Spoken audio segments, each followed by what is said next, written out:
Howdy doing, guys and gals. I'm going to be speaking about organic portals, NPCs, automated human beings, non-human beings, husks, sheeple. There's many a term that people are using these days and have been for a long, long time. And so let me begin then with why I'm speaking about this particular subject. During this past 5 years of my crash course on personal development and insight into what it is to be a real human being, it became increasingly very difficult for me to oversee the great differences in the so-called human being.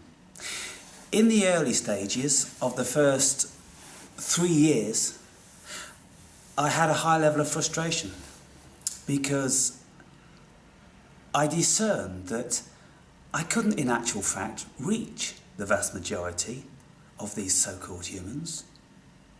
And I used to bang my hands on the table and I used to rant incessantly.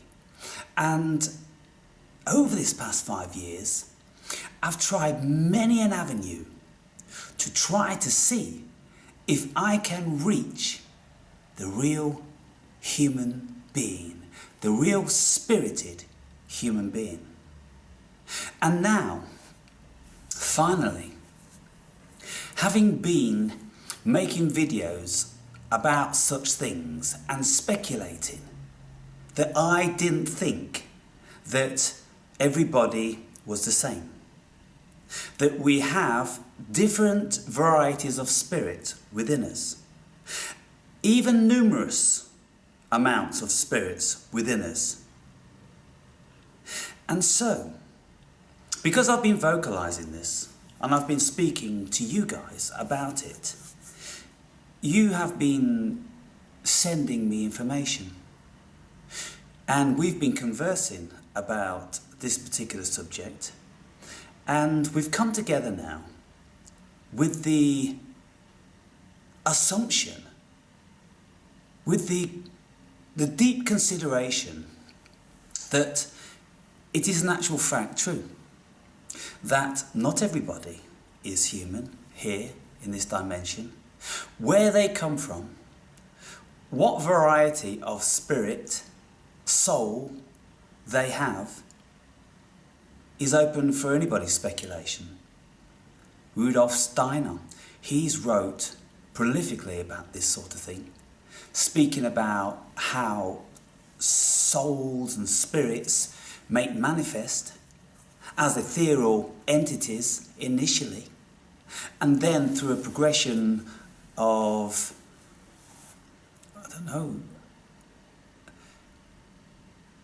a progression of evolution, maybe. Ultimately, they end up in a human form. Now, I'm going to be posting some information down below which Mario sent me today. And it's really important for you to read this. Both parts of it. The initial part, it says, begin with the first part, because some of the second part has been superseded. So make sure that you read all of it. Probably take you about half an hour to read all of it. But you'll get some sort of enlightenment as to what I am addressing here, because it's a very deep and very complex subject.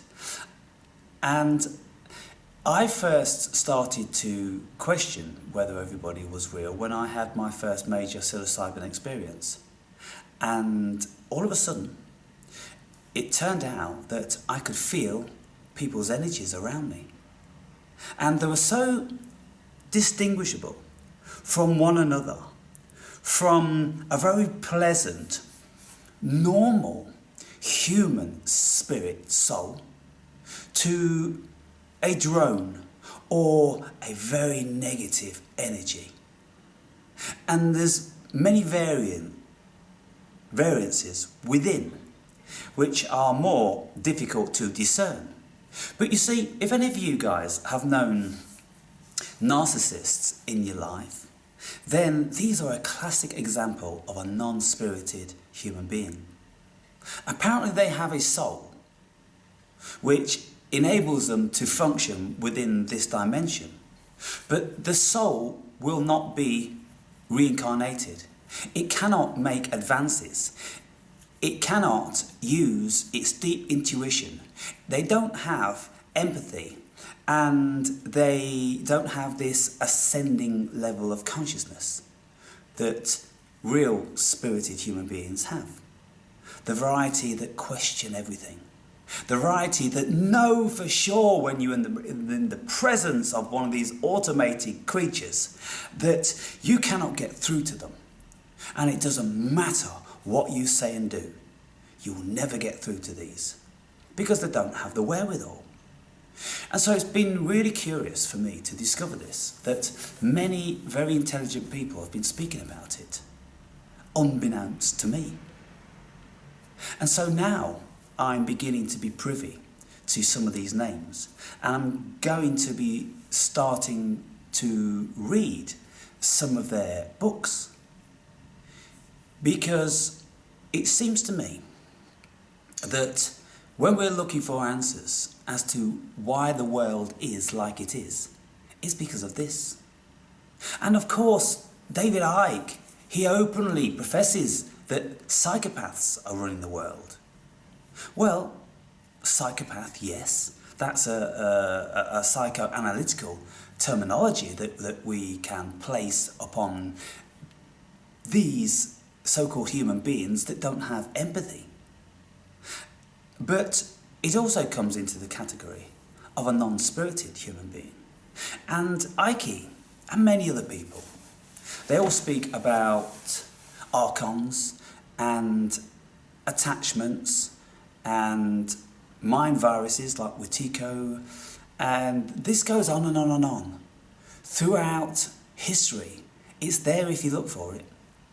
And so it's becoming more pronounced now because the information is so easy, just to send each other videos and files and book suggestions and all this sort of thing.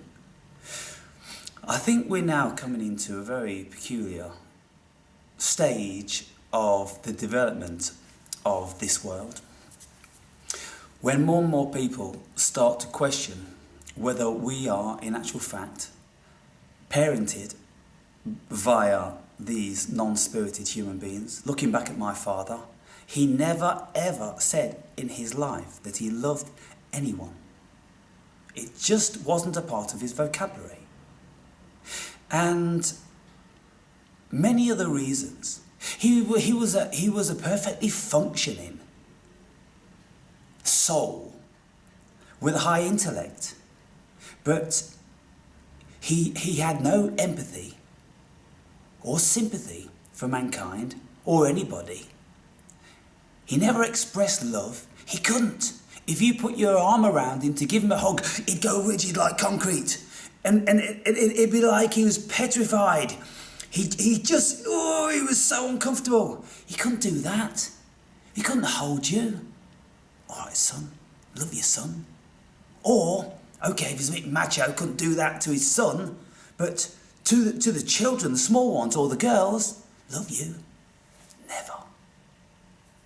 And so, I'm sure all of us, ascending ones, we are aware of people around us. They can be family members. They can be very close friends, relatives, and this sort of thing. It's not necessarily a bad thing in lots of them, because they just live and die. They're extras. They're the backfills, what Dolores Cannon speaks about. She also speaks about organic portals.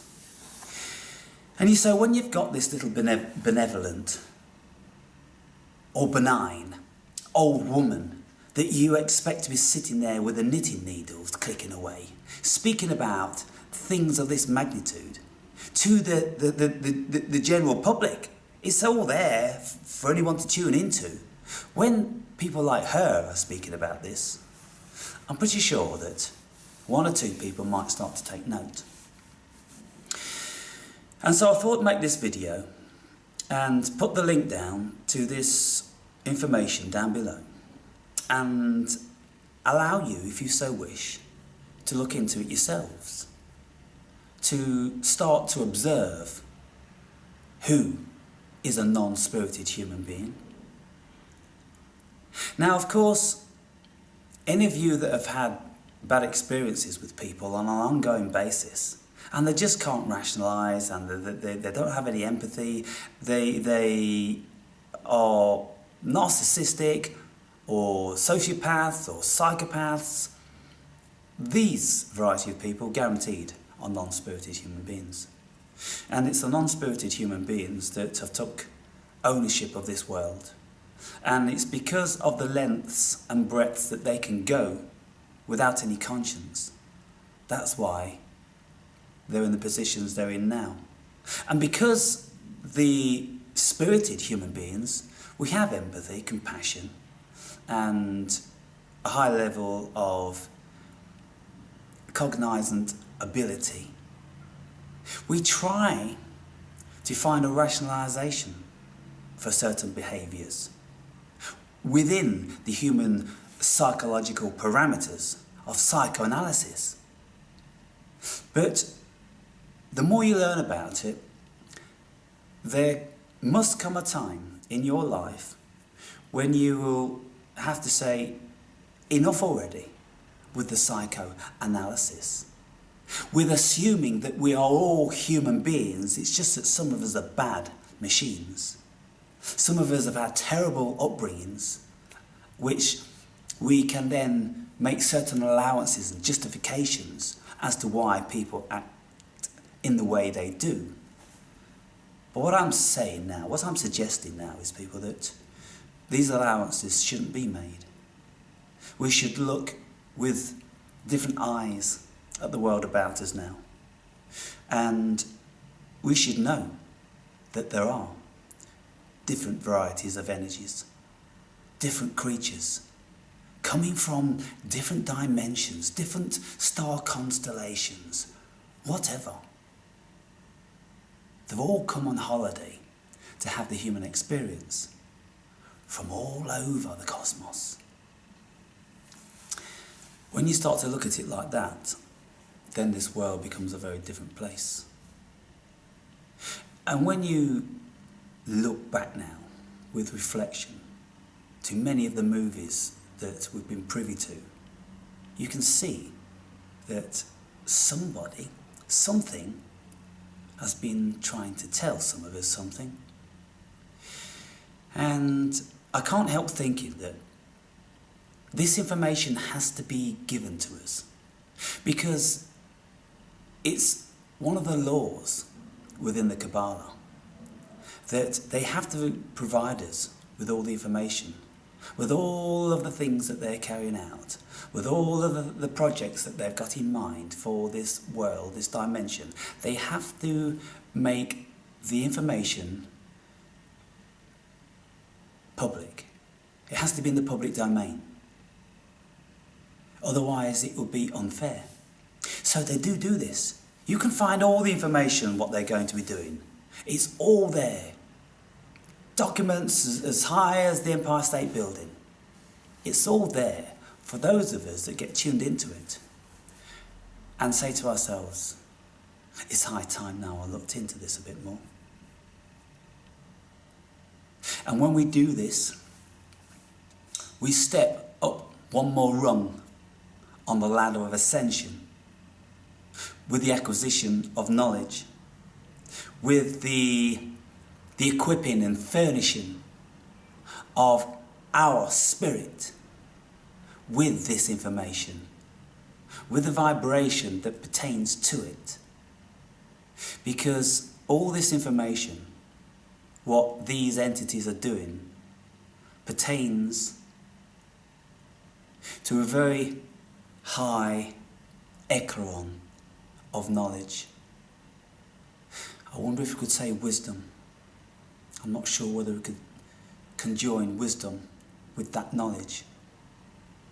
But if we, spirited human beings, are in receipt of that knowledge, then for sure we will gain wisdom.